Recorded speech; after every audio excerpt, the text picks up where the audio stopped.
You walk into a high-stakes meeting or a salary negotiation, and a specific psychological pressure takes over. You feel an immediate, almost physical urge to prove you belong in the room. This behavior is driven by a deep-seated assumption that demonstrating intelligence creates a defensive perimeter. If you show them you're the smartest person there, you assume they'll be too intimidated to exploit you. However, by broadcasting exactly how much we know, we are simultaneously broadcasting exactly where our knowledge ends. Every piece of expertise you put on display effectively draws a circle around your own limitations. We treat our insights like assets to be showcased, but in a competitive environment, vocalizing a fact transforms it from a private advantage into public information that your opponent can now account for.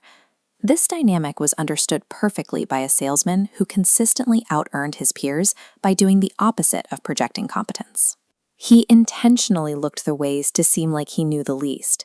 He frequently wore the persona of a boisterous, slightly dim-witted Texas millionaire. It was a carefully constructed mask designed to make people lower their guard and speak more freely around him. The results were undeniable. He dominated the household appliance market, moving vacuum cleaners at a pace that baffled his more professional competitors. He then applied that same unassuming strategy to high-ticket sectors, becoming a top-tier performer in both restaurant equipment and automobile sales. He operated on a single core insight: you can always take a wise guy for more money. Why did this projection of ignorance lead to more consistent leverage than a display of brilliance? To find the answer, we have to look at the mechanical way information moves between two people. Every negotiation has a starting balance of information asymmetry. Each party holds a set of private data tokens that the other side hasn't seen yet. When the wise guy begins to speak to prove their intellect, they are physically transferring these tokens. They are depleting their own private inventory of data and handing it directly to their opponent. The listener watches as that data organizes itself into clear, actionable categories: what the speaker knows, what they desire, and the specific ego triggers that make them predictable. The speaker is often unaware of this massive data transfer. They mistake the act of dominating the airtime for an act of dominating the person. In this economic framework, spoken words are a finite resource. By the time the wise guy finishes their performance, they have spent their way into a massive strategic deficit. This leads to the creation of a cognitive blind spot. These are the areas of a deal where you are unaware of your lack of information. Think of your expertise as an illuminated zone on a map. As you broadcast what you know, the light expands, but it also creates a sharply defined border. It tells the observer exactly where the light stops and where your ignorance begins. A quiet observer isn't intimidated by the light.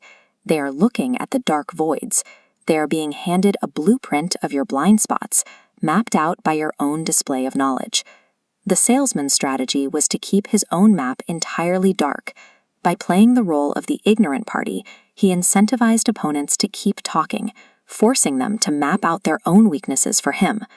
Loud displays of intellect don't secure your position. They provide a skilled opponent with the precise coordinates they need to outmaneuver you.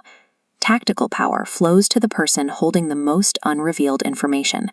Hoarding your knowledge creates a strategic vacuum. Much like a martial artist redirecting an attacker's aggressive momentum, silence allows you to absorb your opponent's ego-driven effort and use their own confidence to off-balance them. While the wise guy relies on a rigid, fragile armor of facts, the intentionally ignorant observer maintains a flexible defense. They can adapt to any situation because their opponent has already told them everything they need to know. Broadcasting your intelligence exposes a critical system vulnerability. Choosing to project ignorance, however, is an active, offensive weapon. When you enter your next high-stakes environment, you need to implement a new behavioral protocol. Learn to identify the internal trigger, that sudden, ego-driven surge to correct someone or to show off an impressive piece of trivia to prove your value. Suppress that urge. Adopt the discipline of the salesman. Recognize that the most valuable thing you can do is stay quiet while the other person tries to impress you. Let the opponent believe they are the smartest person in the room. Absorbing their arrogance is exactly how you conquer the room.